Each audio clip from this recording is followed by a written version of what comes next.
নিজেদের শখের মোটরসাইকেল দিয়েই বেকারত্ব দূর করতে সমন্বিত উদ্যোগে রাইড শেয়ারিং চালু করল পাবনার সুজানগর উপজেলার কয়েকজন বেকার যুবক।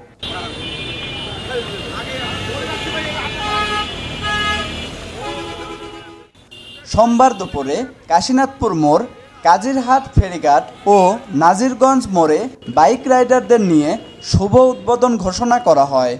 বৃহত্তর কাশীনাথপুর, সাতিয়া, বেড়া এবং সুজানগর এই 3 উপজেলার মধ্যে এই বাইক রাইড শেয়ারিং এরা এই বাইক সার্ভিসটা দিবে।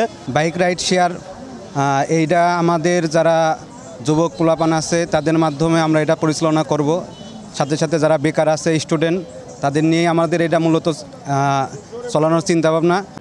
উদ্যোক্তা মাহাদি হাসান, আরিফ মাহমুদ ও রবিউল আউয়ালের উদ্যোগে উদ্বোধন অনুষ্ঠানে বেড়া উপজেলার স্বেচ্ছাসেবক দলের আহ্বায়ক নূর শরীফুল আলম শরীফ, নাজিরগঞ্জ ইউনিয়ন বিএনপির সাবেক সভাপতি ডাক্তার আব্দুস সালাম, জাত শাকিনী ইউনিয়ন যুবদলের প্রস্তাবিত সাংগঠনিক সম্পাদক আমিরুল ইসলাম, নাজিরগঞ্জ ইউনিয়ন বিএনপির সাবেক সভাপতি ডাক্তার আব্দুস সালাম ও আব্দুস সামাদ ফকির সহ অনেকেই বক্তব্য রাখেন।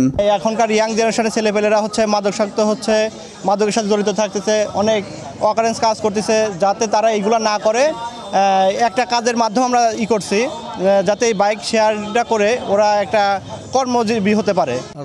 বাইক রাইড শেয়ারিং যে একটা সিস্টেম এরা চালু করলো, আমি এদের সফলতা কামনা করছি এবং যাতে তারা সফল হয় এবং আমাদের এলাকার জনগণ যাতে এর সুফল পায় তার জন্য আমি এদের সবাইকে ধন্যবাদ জানাচ্ছি।